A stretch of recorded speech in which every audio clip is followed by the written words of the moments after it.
On today's episode of Pure Screen Gems podcast, we're running down our top 5 TV shows worth watching. Plus, we recap the Oscar ceremonies and what we thought of it.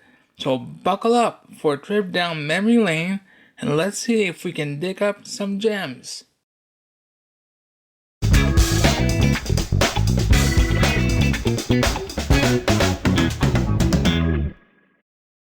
Hello, and welcome to another episode of Pure Screen Gems podcast. Hello. I'm Andre. And I'm Chantal. Hello to all you lovely listeners out there. So glad we can do this again. It's been a while. I was a little under the weather, but we're back.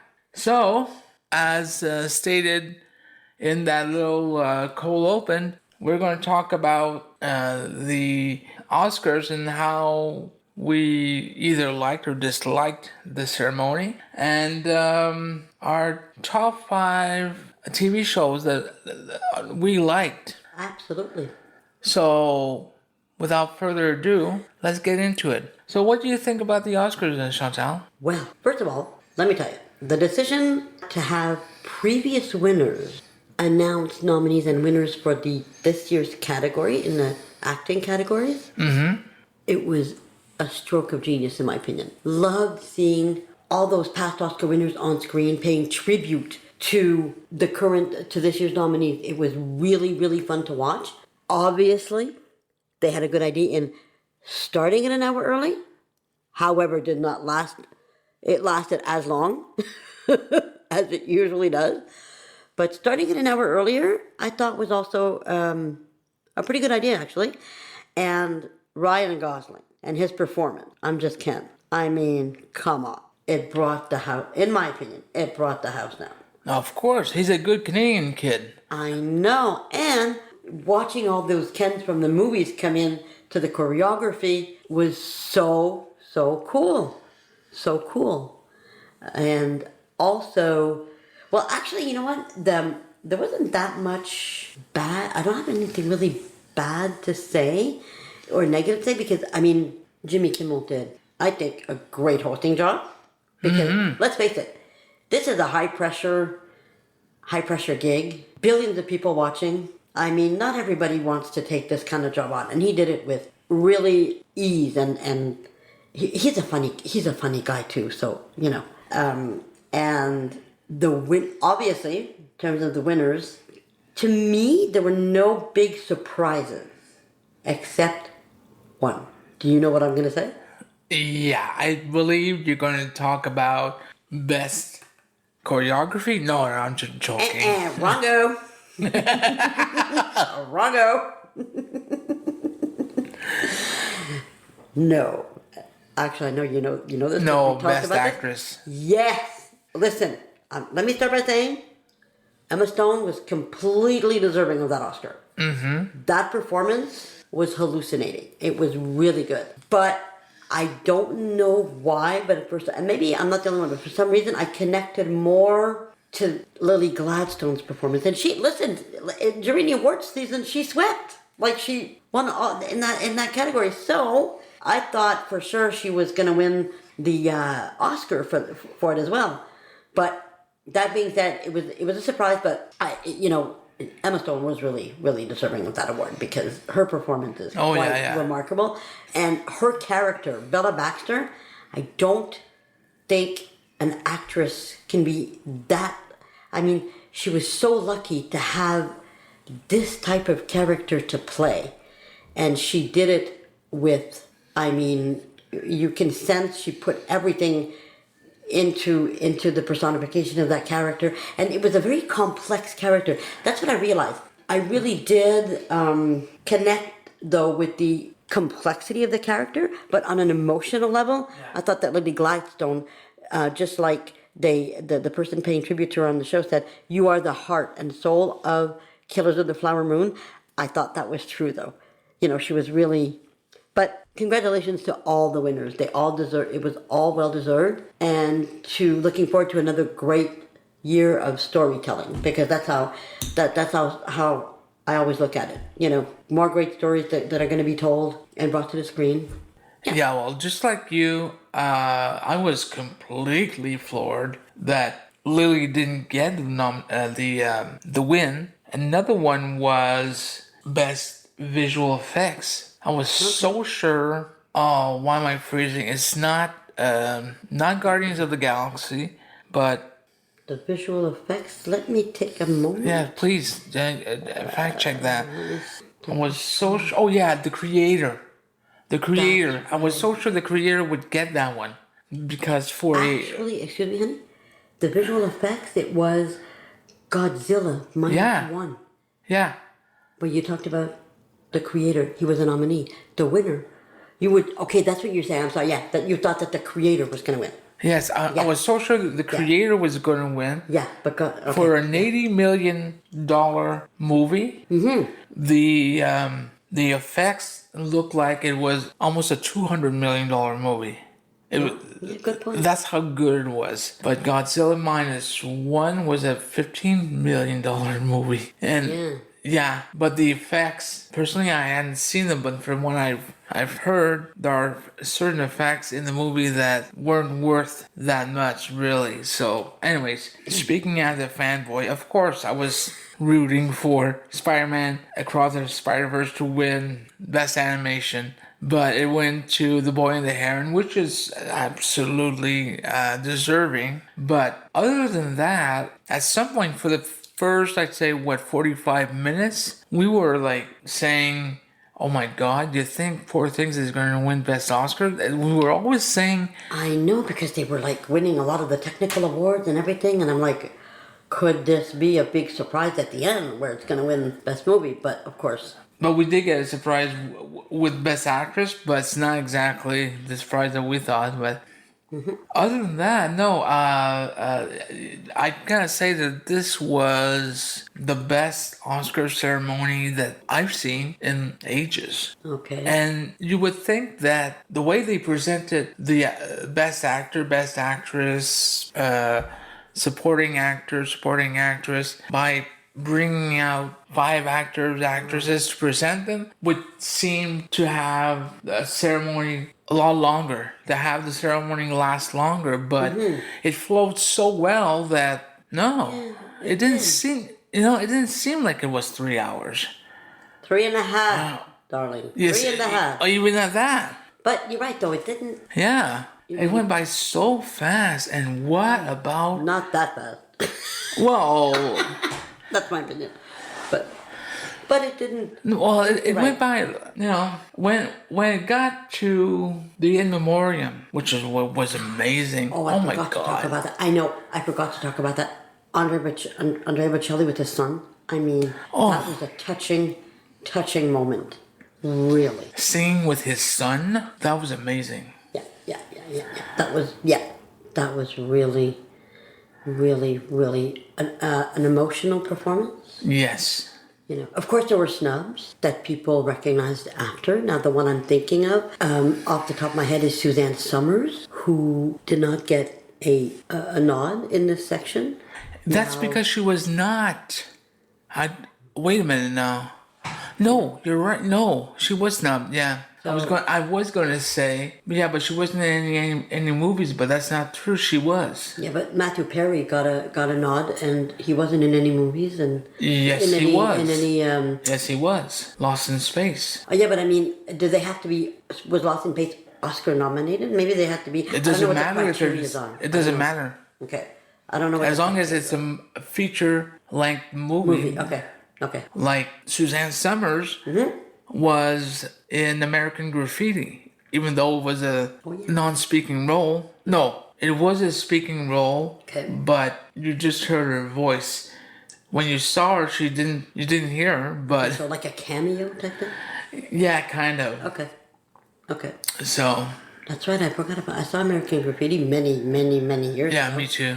But, okay. So that was I think there's another troupe that I heard of. That I don't remember her but that one I anything else, but I don't remember her in anything else, but... That one I remember reading about the day after, or a couple of days after. Like, Nah. why wasn't she part of the in memoriam?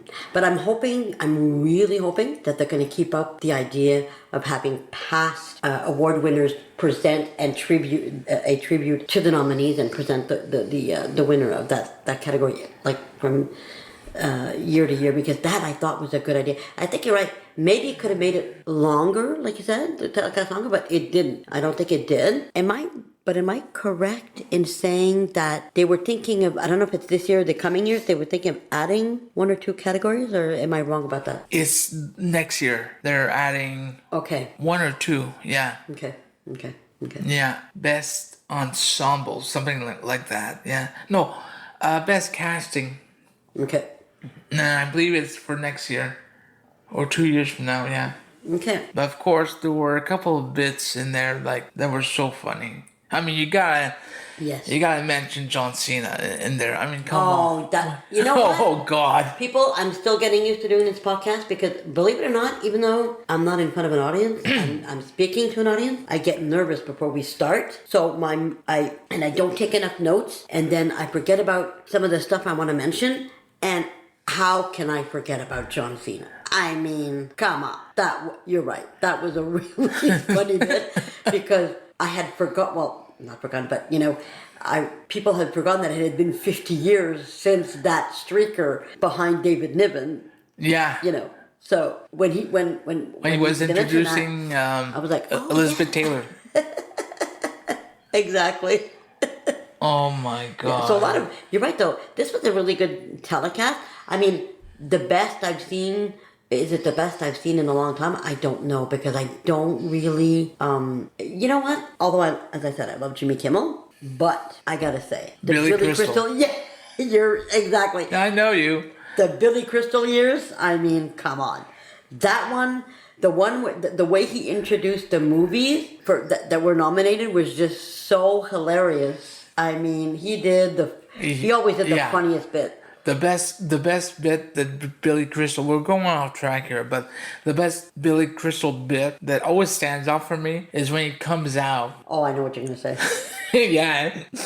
As Hannibal Lecter. Yes. I knew it. I knew it. Me too. It was... I mean, with the whole the mask and it was just the funniest thing. Oh, that was iconic. Yeah. Oh yeah, that's right. And he had, well, actually, Jimmy Kimmel has that ability too. These people have when they walk on stage, like I said earlier, the Oscars are not an ordinary run-of-the-mill gig. They're like a big deal. Yeah. And they act like, hey, this is a hosting gig, like all my other hosting gigs, but it's not. But they make it, well, just like any very talented performer, they make it all look so easy. Yeah. No problem. But now with today's social media, no one wants to do it. I know. You're right. That's a good point. Because once they know this person is going to do it, now they go back and all their tweets and say, what did they do? What did they say? And and then the backlash after. Exactly. Yeah.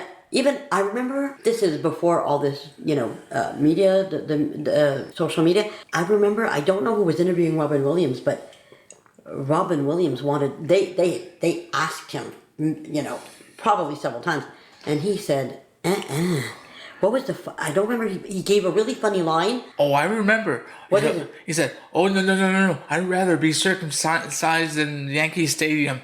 That's right. So you can see, and if there was is there a better ad-libber than Robin Williams? I mean, he would have killed it. Mm-hmm. But he knew, like I just said, he knew this isn't any ordinary gig, and like, no. Actually, I'm glad he didn't do it. Okay. Had he done it, the Oscars would have run 5 hours. Probably right. Yeah, with him. Oh, for sure. Oh yeah. For sure. People would be still laughing and like, yeah. Okay, on to our third category. Oh, it's 10 o'clock. Yeah. Yeah. The other bit that got me really, come on, Danny DeVito and Arnold Schwarzenegger with Michael Keaton. It's like, just don't Yeah, bring it on. Yeah, I know when he signaled his hand. That was funny too. Oh, That was fun.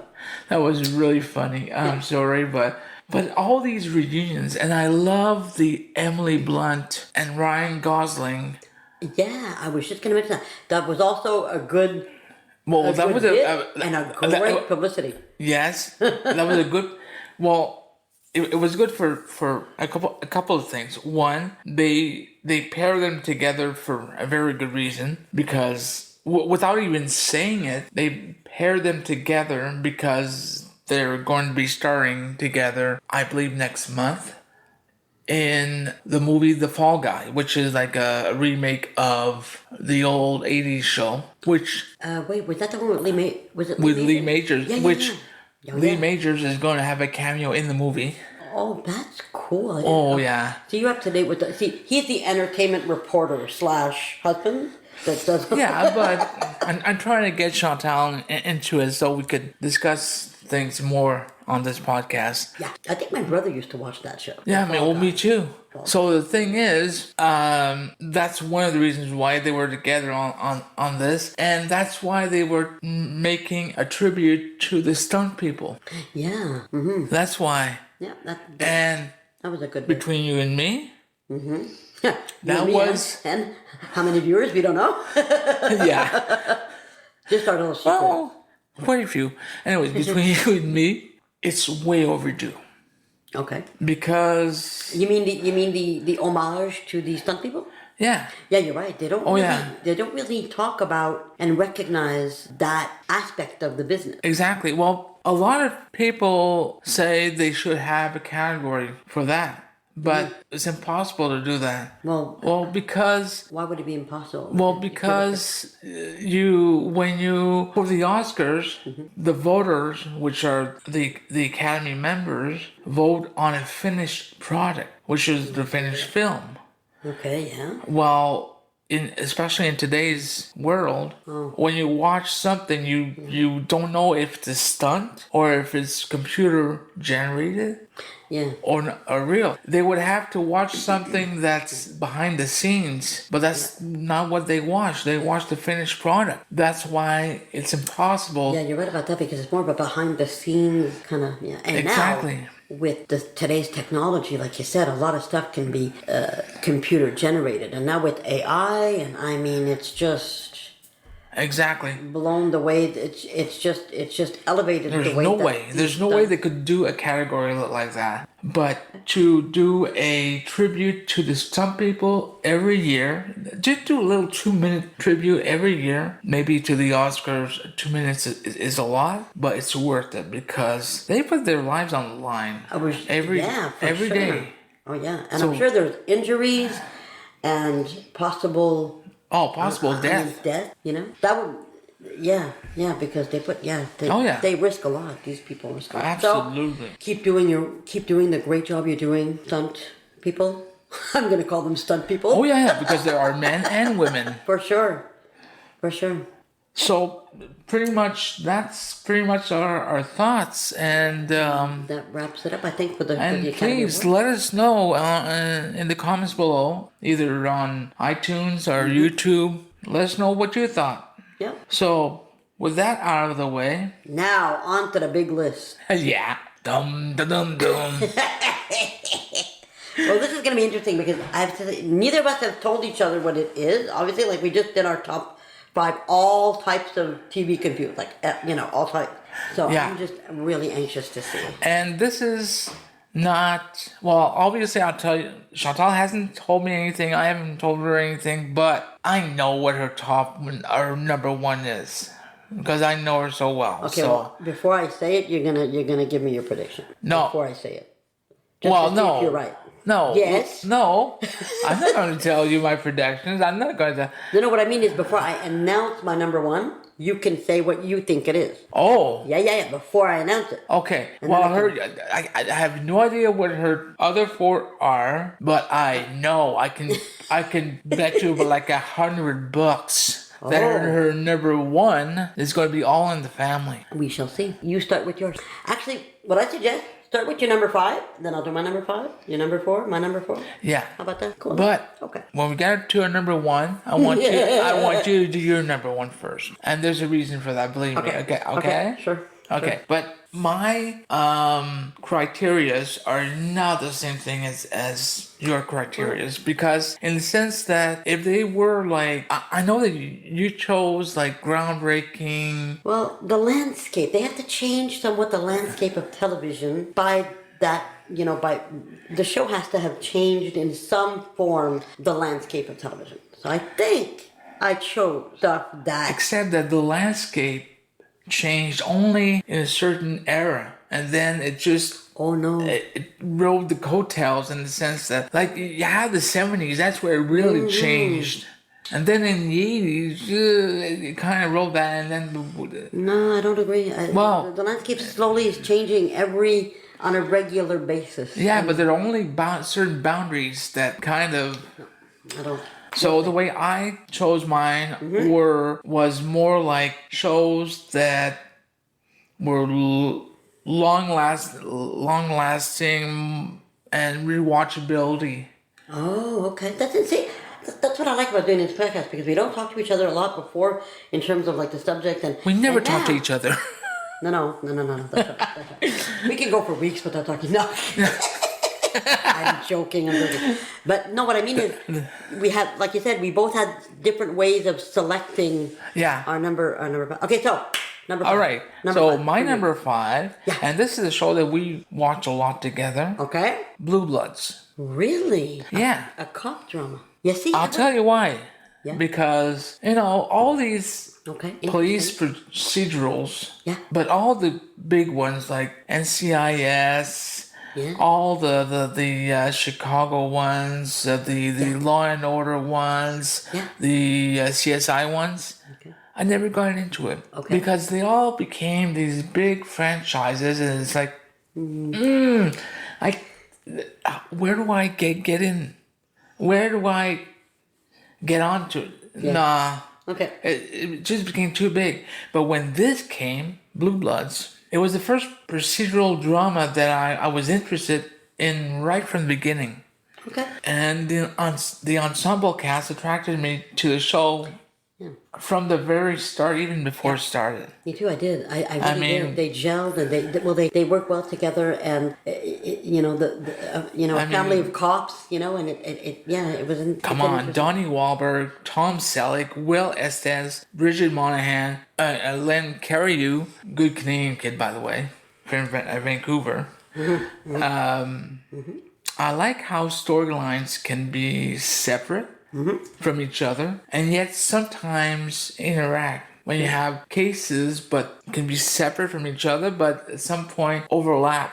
So, and there also seems to be a natural evolution where anything can happen on the show. Whether someone leaves, someone dies, partners are changed, or someone is promoted. Yeah, exactly. So it's very, it's a very natural feeling kind of show. And of course, the family aspect in the show. Of course, the heart of the show that I always look forward to, those family scenes, especially the dinner scenes, the Sunday dinner scenes. Sunday dinner scenes. They're really heartwarming, and they kind of help us get the dynamic too of not just them as cops. Because, they are all cops, but then them as a real family. And the fact that they are cops, not only are they cops, but each of them represents a certain cop. One is a commissioner, one is a beat cop, one is a detective. Yeah, exactly.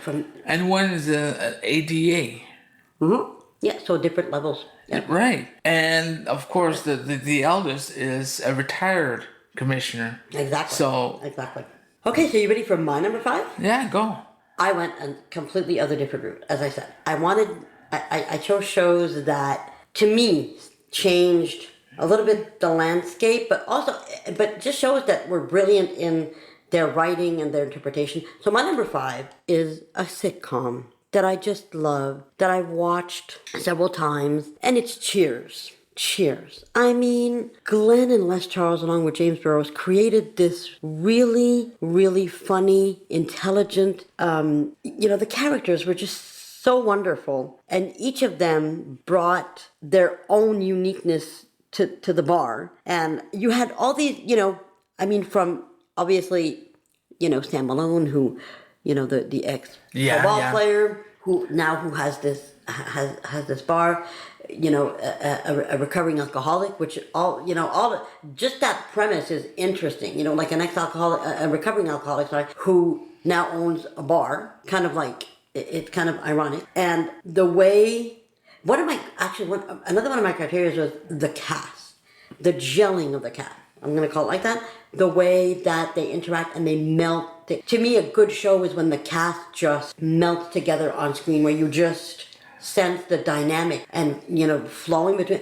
And this is exactly what happened. Even, when, of course, there was a lot of talk when Shelley Long left the show. Yeah. Did she get along with the cast? Did she not get along with? None of the cast. I mean, I haven't seen, tons of interviews about the show, but I've seen, a certain number of interviews. Nobody really, to my knowledge. And you know what? If somebody wants to correct me, you can. Nobody really trashed Shelley Long in their interviews. And I think she was just wanting to do motion pictures. And she made the jump to motion pictures. And then Kirstie Alley comes in, and you think, oh man, is it going to work? And it does, And even before then, I'm thinking Jack Long, but even before then, when Nicholas Colasanto passes away, and they hire Woody, and Woody is like the son. It was like the son. Coach had a son, and it was Woody, and he immediately fit into the entire cast. And then when Kirstie Alley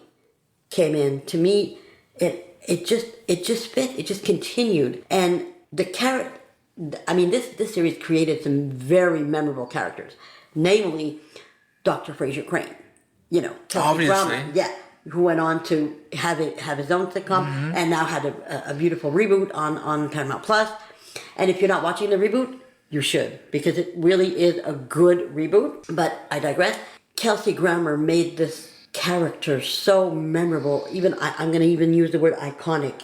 And just it and then with his wife, Lilith Sternad, it was just everything was. And then you had Carla, who was the sassy, insulting, no holds barred. It was just, Rhea Perlman was just so funny. And of course, Norman Cliff. You had John Ratzenberger. You had George Wendt, and everything just. I'm not going to go on about all the characters, but they just went together. It just gelled, and it was exactly. And the writing was just so funny.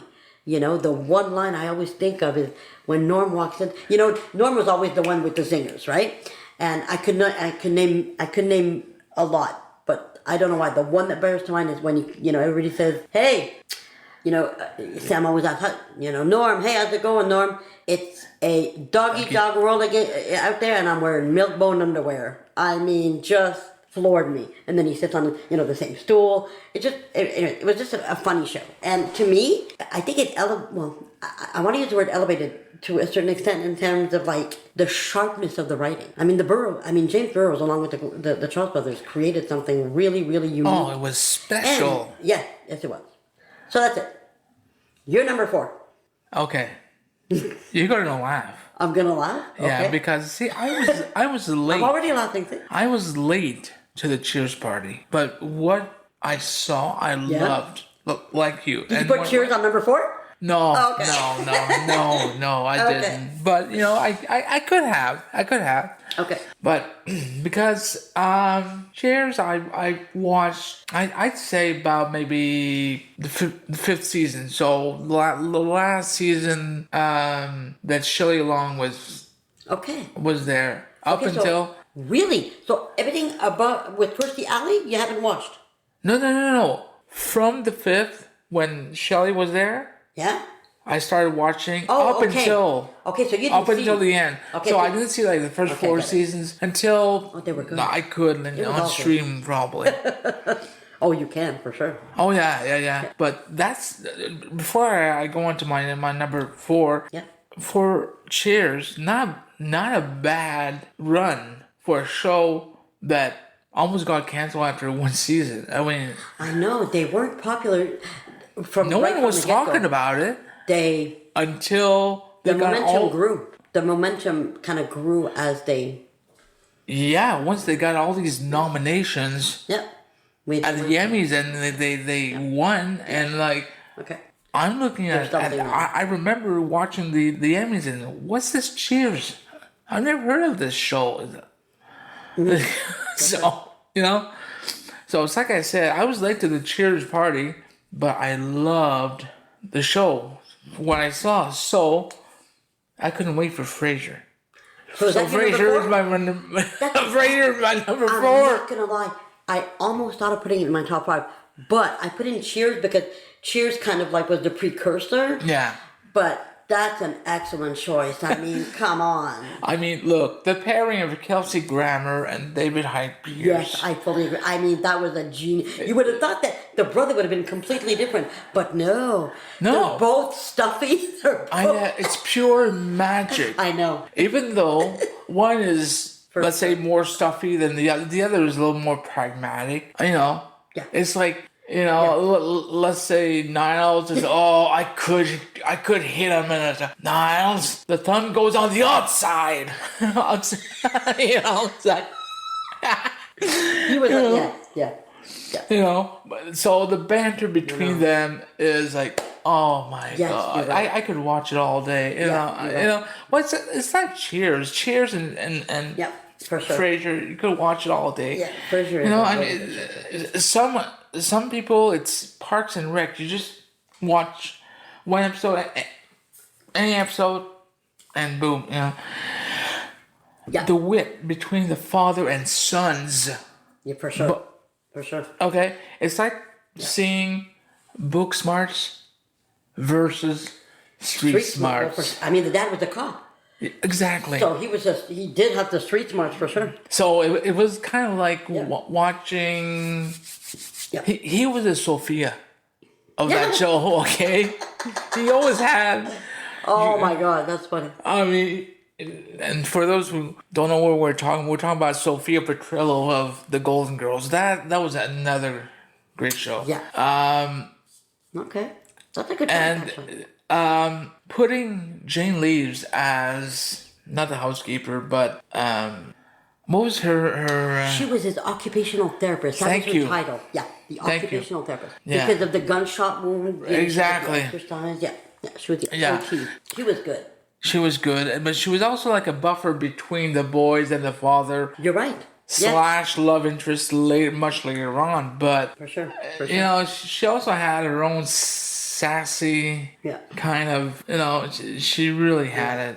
You know, she was a good addition to that cast, but also the remainder supporting cast, which really rounded out the rest of them, especially the ones that were at The radio station. the radio station. sure. Were all pure little nuggets of gold. Yes. Yes. Whether it's Bulldog or Roz or what's Dave or Not Dave. There was an.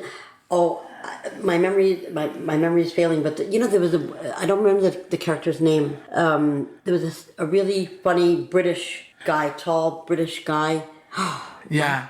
God, how bad are we? Who's a critic? I believe he was a food critic. Food and wine. Yeah, that's what I'm talking about. Yeah. I'm thinking about him too. We're drawing a blank on the actual name. But and don't forget about the infatuation that develops right from almost the beginning, from on the part of Niles towards Daphne. Oh yeah, that's one. Yeah, that's like. It's like, why did you have to hire Venus? It's like. Oh yeah, that was a funny line. That was a funny line. It was like, I just had a the name of the character was Gil. It was Gil. Gil, yeah. Yeah. He was funny. Oh was yeah. Yeah. So that's pretty choice. much Good choice. Okay, so you're number 3. no, you have to start with your number 3. No. Because you just said I did my number. You did your number 4. I did my number 4. So it's your number 3. Okay, my number 3, Sons of Anarchy. Oh, God. Again. Okay, here we go. Sons of Anarchy. Because, Strap in, folks. let me tell you, I had to start it twice, only because my first attempt, obviously, I had a lot of trouble with the violent nature of the show. But when I understood, I guess, that the violent was a very logic, how can I say this? A very logic part of the content because of their environment, I started watching it again. Then I discovered the importance of family, the importance of being loyal, and that, obviously you do bad stuff, I mean, the entire show, was around criminalized bike gangs, but it was a show also about, it was a little bit about togetherness and doing what you have to do to get to where you want to go. No holds barred, no matter what. Killing people, trafficking, whatever it was. And the cast, again, I mean, Kurt Sutter, the creator, gathered this really awesome cast, and I remember loving Katie Sagal, finding her really funny in Married with Children. But then you see her in this, and you're like, whoa, a woman of incredible range, and her character, the matriarch of that family, was just, I'm sure this was a gift for her to play, because it was such a memorable character. And Ron Perlman, that was such a departure from Beauty and the Beast. For sure. And you know what? He did, it was just so memorable. They created, these really memorable, these great characters, and the storylines were rough. But I don't know, I just got pulled in. I really got pulled in, and I understood. It's almost like you don't agree with the violence, but you can, and what they're doing, but you can kind of understand and connect with like I just said, the family aspect of it, and the loyalty aspect of it, and it's just the cast just blend. I talked about Katie Sagal, Ron Perlman, and Charlie Hunnam. Oh, played Jackson. I mean, because he's the one picking all of this business up as the series goes, and he's taking in, more and more importance. And I think it helped. Like when I said I chose series that changed landscape, I think it created a different way, a different type of storytelling. Yeah, you're right on that. Yeah.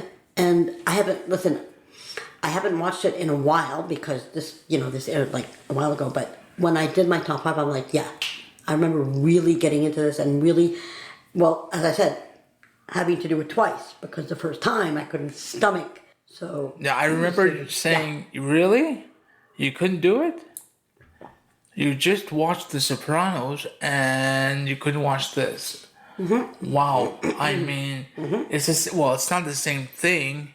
It's The Sopranos on wheels, but it's the same thing in the sense where absolutely no one is safe. No, and in my defense, Sons of Anarchy was more gore-ish. There was more gore in Sons of Anarchy than The Sopranos. I mean, well, this is not the same network. This was FX. Yeah, but it's also not the same context. No. I mean, bikers. They settle their business a little dirtier. Yeah. than high class mobsters. Well, it's like you had The Sopranos, and that's what they were saying. Sons of Anarchy is The Sopranos on wheels. Yellowstone is The Sopranos on horseback. Pretty much, yeah.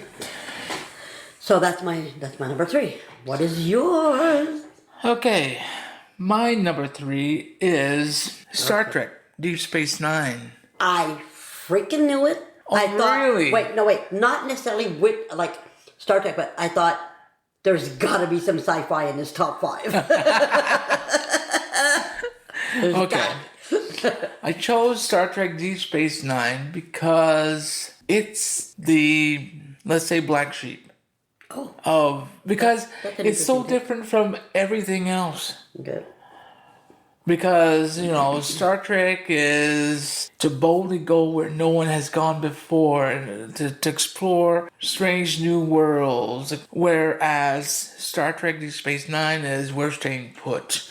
It's a space station. It's the adventure comes to them. And it's basically a Western. The commander is the sheriff, and it's not like the other ones. I mean, I love the Next Generation, Voyager, Enterprise, all of them. But the thing is every week is you go to a planet, deal with a situation, then it's resolved, then you leave. But the thing is, they don't see the results or the consequences of their actions of what happens. Whereas on Deep Space Nine, they see what happens of their results from not necessarily the week after or the month after, but there is a certain result. There is consequences that happens, and that's why some people don't like it, because it's the first show that they introduced conflict, because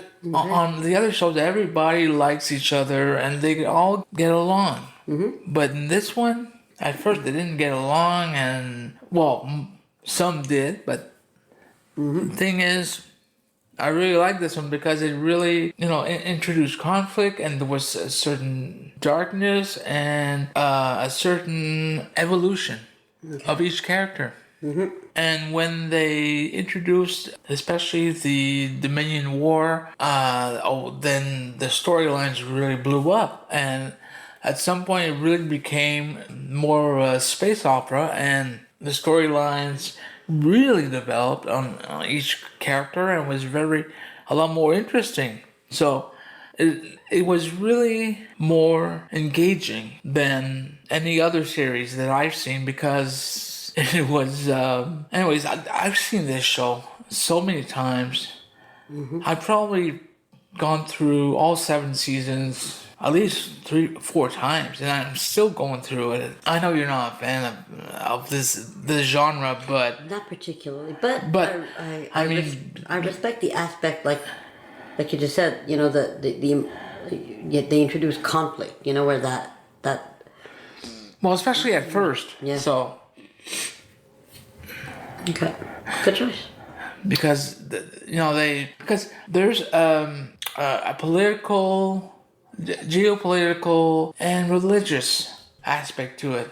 Because the commander, Ben Sisko, comes to this planet, which was occupied for 50 years from this other dominating species, and this faith-based species, the Bajorans, were occupied. Now they had to rebuild. So he's there to help them rebuild. And their faith is what keeps them together. So from time to time, that's what comes up sometimes. But there's all these factions. Yeah. Anyways, that's pretty much my number 3. So Okay. Now we're slowly going down, almost to the top, almost to like our number 2. Number 2. well, no, what's your number 3? No, it's my number 3 is. Oh yeah, that was Sons of Anarchy. My number 2. Yeah. Well, actually, you're gonna do number 2 and number 1 after. So yeah, go ahead. Well, you're gonna do your number 2. Yeah, well, yeah. Number 2 for me, The Sopranos.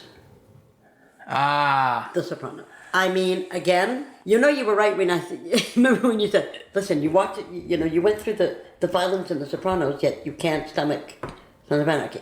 Now, a whole different thing, but this was to me, a very big game changer in the drama. I mean, game changer in today's generation, if you will, of the way to do a drama. Like David Chase, first of all, created an unforgettable character played by an unforgettable actor, because much like Sons of Anarchy was about loyalty and family, well, this was also about loyalty and family. The cast was just amazing. amazing. And the twist of this, watching this mobster run his business, but then, when you realize right from the beginning that he sees this therapist, brilliantly played by Lorraine Bracco, you kind of figure, okay, here's a mobster who is at odds with, himself in regards to his work. That's how I see it. Yet, he, again, much like Jax and the family, he does what he has to do to provide, for his family and for his blood family and his mob family. And he's surrounded by, I mentioned Lorraine Bracco, but also, his mob family had a real number of memorable actors as well. I'm thinking of Dre DiMatteo, Michael Imperioli, and of course, his wife, who is, I'm just looking up, I'm coming up on a blank with the name of the actress that played his wife, and she was also, I'm sorry folks, I'm just looking some stuff up only because I get nervous and I get memory blanks. So that's fine, don't worry about it. Bear with me people.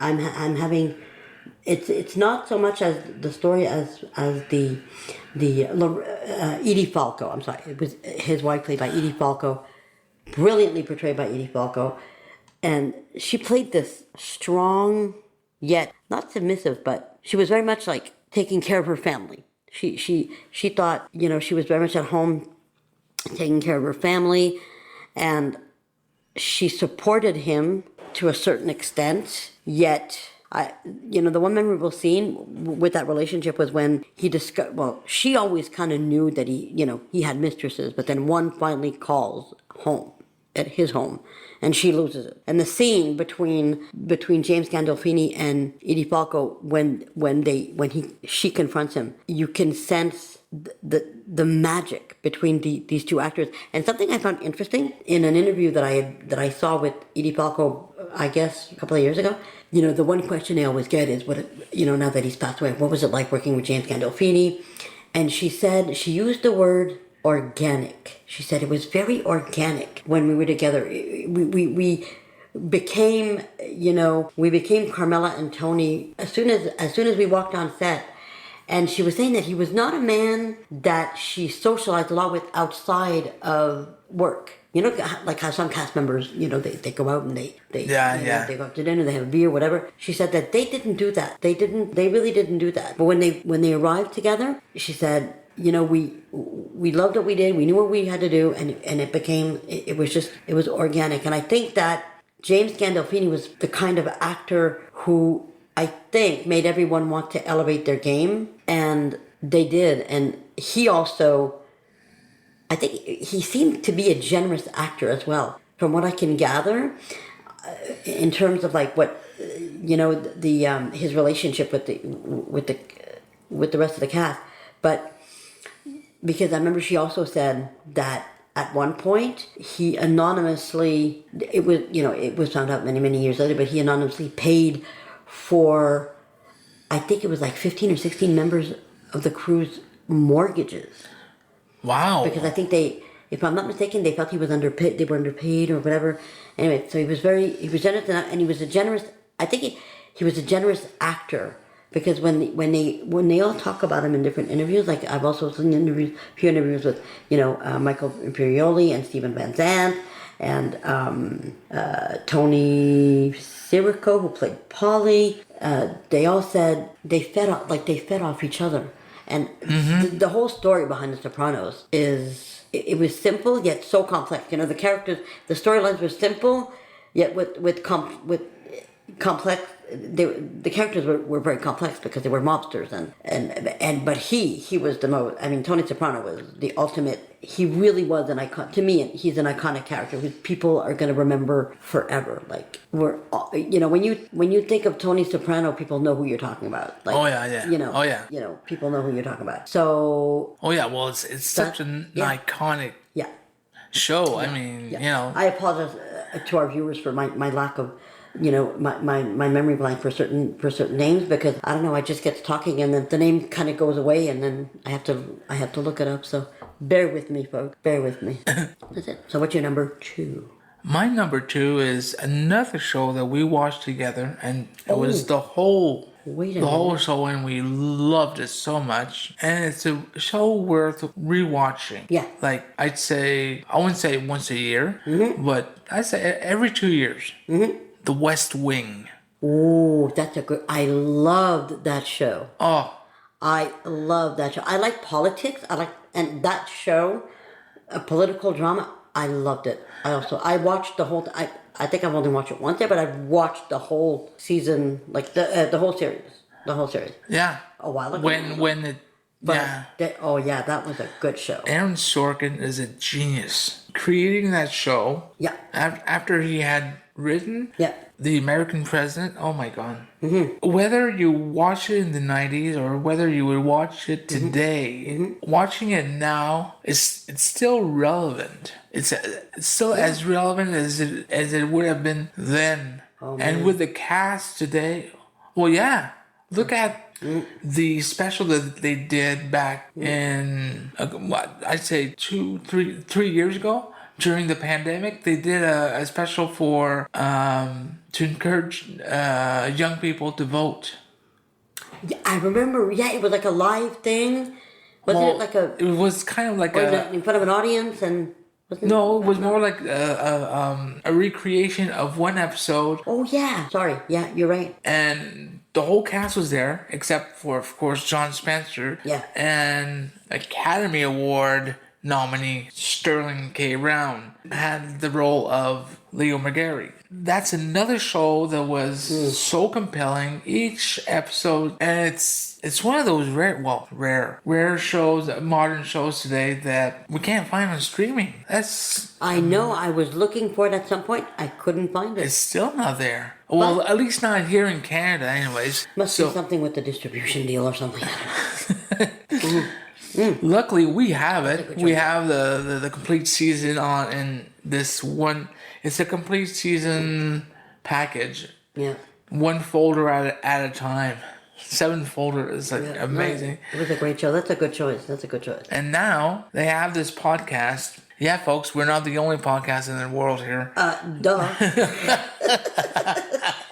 Duh. No, but seriously, there's a West Wing rewatch podcast. Oh, okay. With the actor playing Will Bigley, Molina. Okay. Joshua Molina. He does this podcast. What they do is they watch one episode and then they discuss. I don't remember who he does it with, but they watch an episode each week and they discuss it each week. So it's cool. Or each 2 weeks. I'm not sure. Cool. So at some point I plan to rewatch it again, and it's so interesting. For sure. Okay. Yeah, that's pretty much it. I mean, The West Wing. Each episode, it's still so compelling. Yeah. So it's really worth watching. Yeah. And again, that cast just works. Oh, I mean, that to me has to be the top. I mean, the cast has to come together, and you just have to. They have to connect, and that for sure. Do you sense that? I mean, between Martin Sheen, Dule Hill, Rob Lowe. Yep. I like Stockard Channing, bringing her on as the first lady. Oh my God! That was really great. That was a coup. I don't know how they did it when I mean, at some point, she was doing 2 shows at the same time. Okay. Although at that time she was probably not there all the time, but hey, but at some point it was like Jimmy Smits with Alan. I was going to say Alan Arkin, not Alan Arkin. MASH from MASH fame, Alan Alda. Alda, yeah, sorry. Thank you. Okay. You're good. You those memory blanks come. I mean, they don't last long. Mine, I gotta look it up because I gotta have a pop-up somewhere. I don't know. Anyways, it's a very iconic show, and It is so worth rewatching. Yeah, it's absolutely. it's 7 seasons.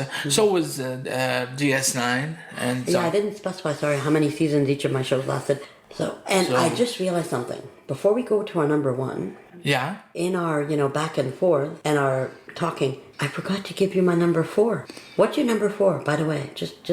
Well, let's see now. remind me of your number Blue 4. Bloods was number 5. Yeah. Cheers was number 4 for you.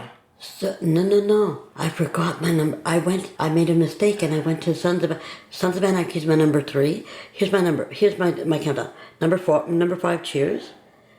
Number 4, I put on Dallas. Oh. The ultimate soap. I mean, this is... I almost put that one. This is but the I said, you know what? No, grandmother. I'm not going to be that cheesy. I I'm mean- sorry. Excuse me? Cheesy? Honey, Listen. okay, folks. Here's our first fight. Listen, if you're an 80s teenager, you were sitting down with a bowl of potato chips and a bag and a glass of Coke, and you were watching Dallas on Friday night. Oh, yeah. Okay. No, sorry, a teenager with no life. This is what you were doing, and well, this was a family thing too because we all at home we all loved Dallas. So Okay, I'm not gonna. No, this is listen. This is Friday night. Okay, okay. This is me with my grandmother. Okay, watching Dukes, Dallas, Falcon Crest. This was my life as a teenager. Okay, go ahead. So you had no life either. No, I had no cable either. That's why I went to my grandmother's. That's why. Hey, you gotta do what you gotta do. No, listen, to me, I mean, I'm not gonna go, on and on, but the reason I put this is because this soap, I know there were other soaps prior, but Well, that was the very this one- first nighttime. yeah.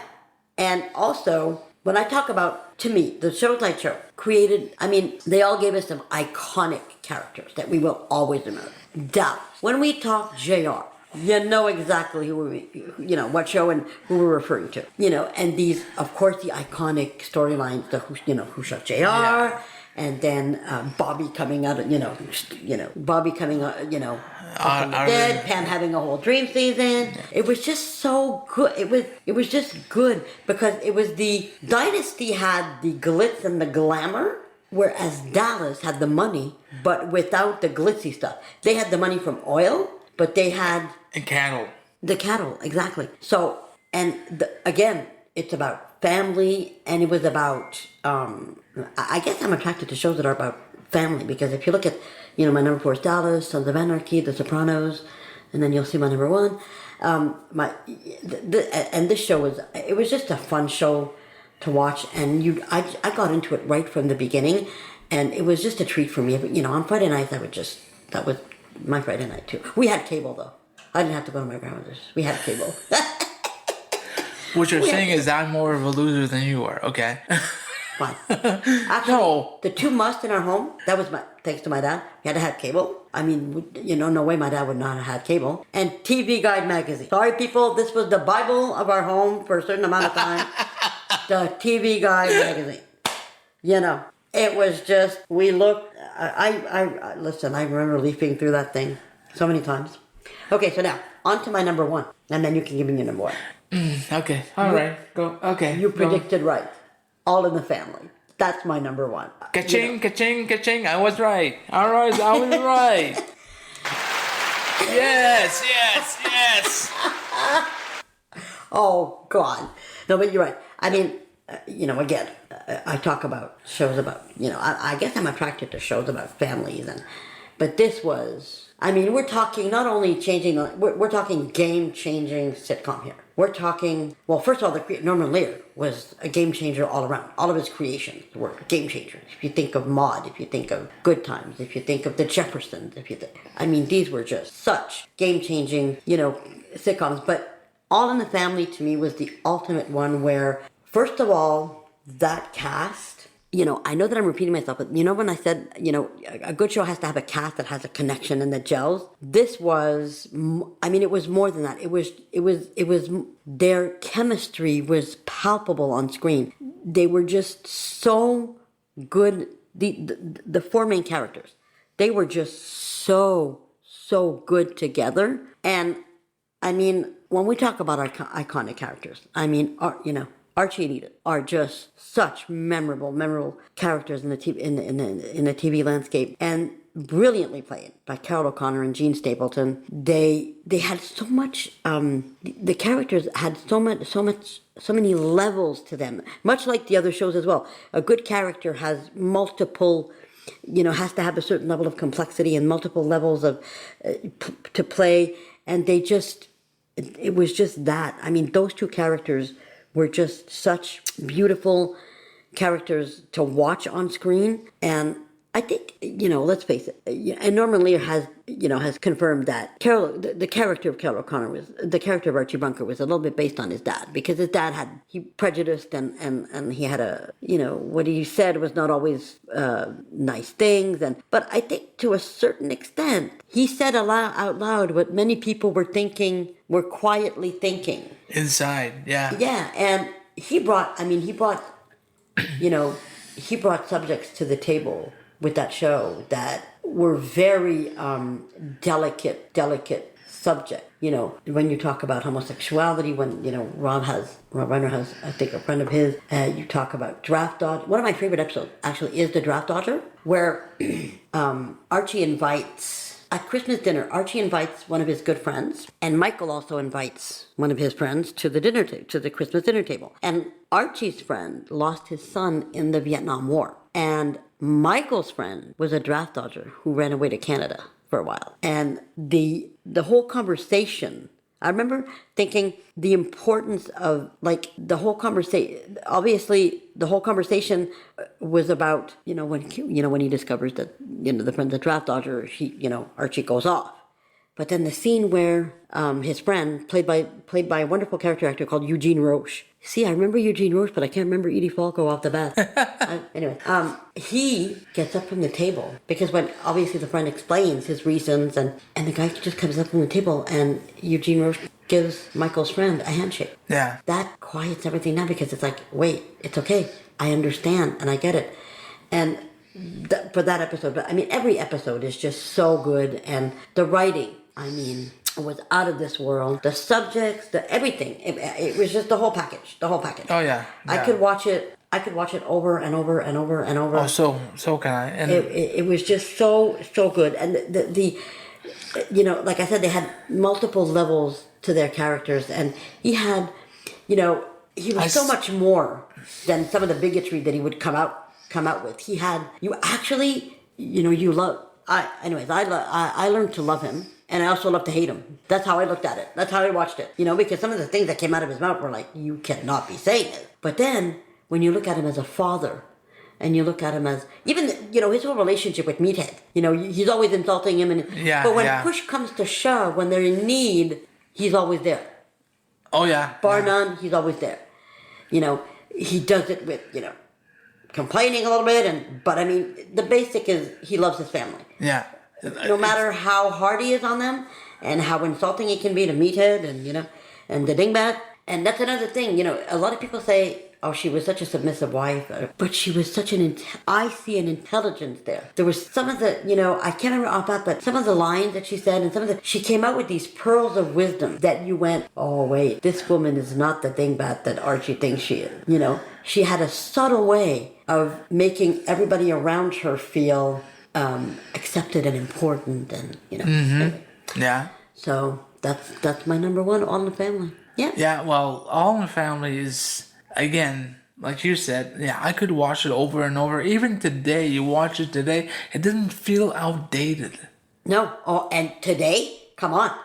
Oh, geez, I mean, in today's our current society? candidates and the whole oh, come on. It's just... I mean, you mentioned the draft dodger. Yeah. How about the episode where they find a swastika on the door? Exactly, too. That one is powerful. Yeah, too. There are many, many. Yeah. But what they just like the one, I mean, those are heavy episodes. But just like you had lighter episodes that are funny, like I believe it's in the very first season. Yeah. Where they meet the great Sammy Davis Jr. Of course. And they get the longest laugh in history. They've said it too. It was the longest laugh. Yeah, absolutely. Lord. Yeah. And now I picture Archie Bunker today today, if he were alive today, he would be walking around the house with his MAGA hat, a total Trump supporter for sure. Oh, God. For sure.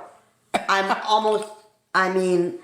think he would be a complete, I see with the red hat, MAGA, come on. Oh, my God. Bite your tongue. Hey, I'm just... Please, let's my not opinion. put... Okay. I know it's all in the family, but let's not get political, okay? No. That is not my intention at all. Trust me. Okay. All right. So that's my number one? Okay, that's your number one? Yeah. You'll never guess what my number one is. Can I make a prediction? Oh, yeah. Oh my God. Okay, give me a genre. Oh, it's a sitcom. Mod. Oh, my God. You would have won. Yeah. Did you put Mod in there? I put Maud. Maud represented everything Archie Bunker did not. She was a liberal Absolutely, feminist. you're so right. She was a feminist, upper middle class Democrat, whereas Archie was a conservative, prejudiced, working class Republican. Maud's political beliefs were closer to those of the series creator than Archie Bunker's. But the series, sure. Oh yeah. But the series often lampooned Maud as a naive, limousine liberal. They did not show her beliefs and attitudes in an entirely complimentary light. Just before the show's premiere on September of 1972, TV Guide described the character of Maud as a caricature of a knee-jerk liberal. A knee-jerk liberal, okay. Are those your notes, your personal notes? Well, that's what I wrote here, so... This is a guy who does much more thorough homework than I do. Sorry. I'll try to be more thorough next time in my analysis. No. You did your own analysis, honey. It's okay. Don't worry about it. But while the show... Listen. God. While the show was conceived as a comedy, the scripts also incorporated a much darker humor, drama, and controversy. For sure. Maud took a mild tranquilizer and also Valium. She and her husband Walter began drinking in the evening. Yep. Oh yeah, he tackled alcoholism and that because Walter had a drinking problem. Exactly. She of course became pregnant in her 50s. That was another controversy. Yeah. Maud's Dilemma. That's the name of the episode where she has to decide, get an abortion, or that was one of my favorites actually. Maud's Dilemma was one of my favorite episodes. Exactly. Oh yeah. Yeah. But and at some point Walter came to grips with his alcoholism. Yeah. But the thing is, he had a nervous breakdown too. And she became political. She became a political activist, where she was elected to Congress, I believe, and then even in the first season, there was an episode called "The Grass Story," where they tackle then recent Rockefeller drug laws as Maud and her well-meaning housewife friend Vivian, played by the wonderful Rue McClanahan. Gotta love her. And did you know that Rue McClanahan was not the first choice for this role for Vivian? Yeah. And who would the first choice have been? Would you believe? Not Betty White. Don't tell me Betty White, man. No. Who? Doris Roberts. Oh, there's an interesting tidbit. I was okay. Yeah. Okay. So, can you imagine that? Doris Roberts. Oh, good Lord. I don't know. Maybe yes. Yeah. But then to me, Doris Roberts is Marie Baron. I mean, that's, Marie Baron. So yeah, they try to get arrested and protest over a grocery boy's tough conviction. Yeah, I remember that. Yeah. Oh yeah, me too. I remember that. Yeah.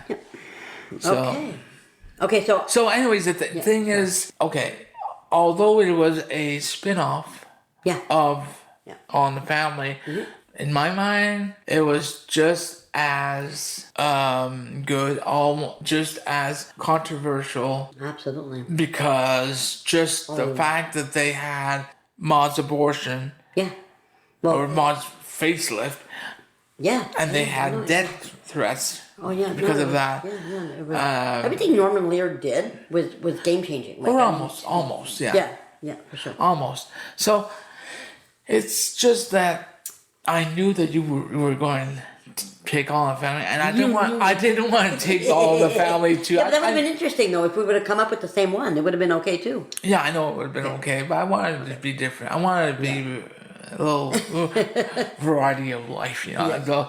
So I said, I'll take Maud. You know, it was either Maud or Good Times. Okay. Yeah.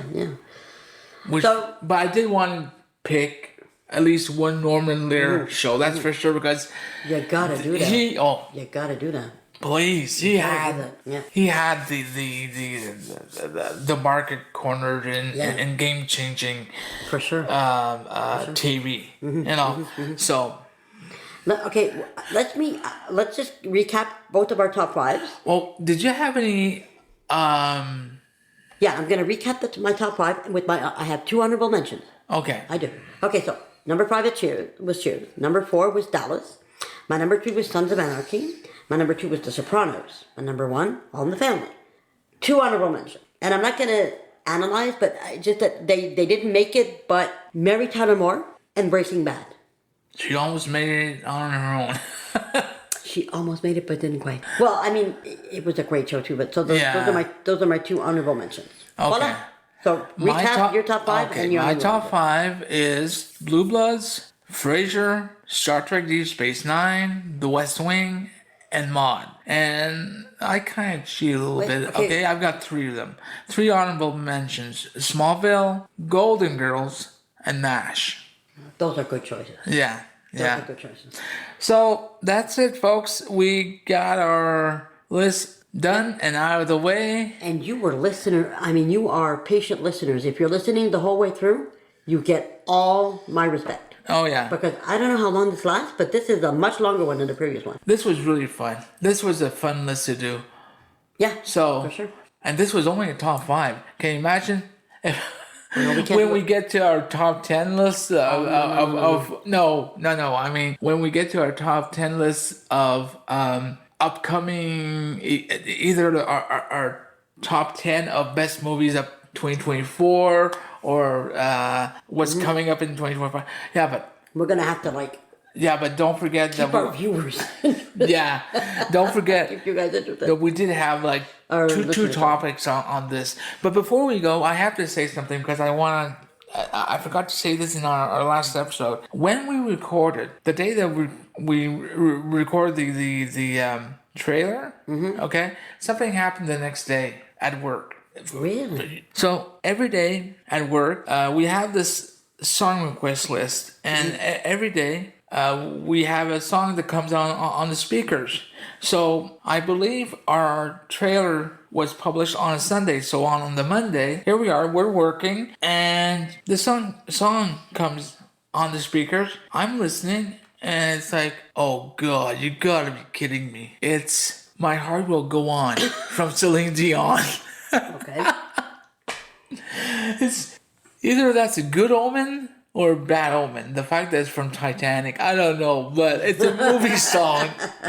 You know, I just want to get that out of the way. But so I'm glad that we did this, and until next time. Yes. Thank you for listening very much. Thank you. We are very appreciative of you listeners. Until our next episode. I'm Andre. And I am Chantal. We'll see you next time. Bye-bye.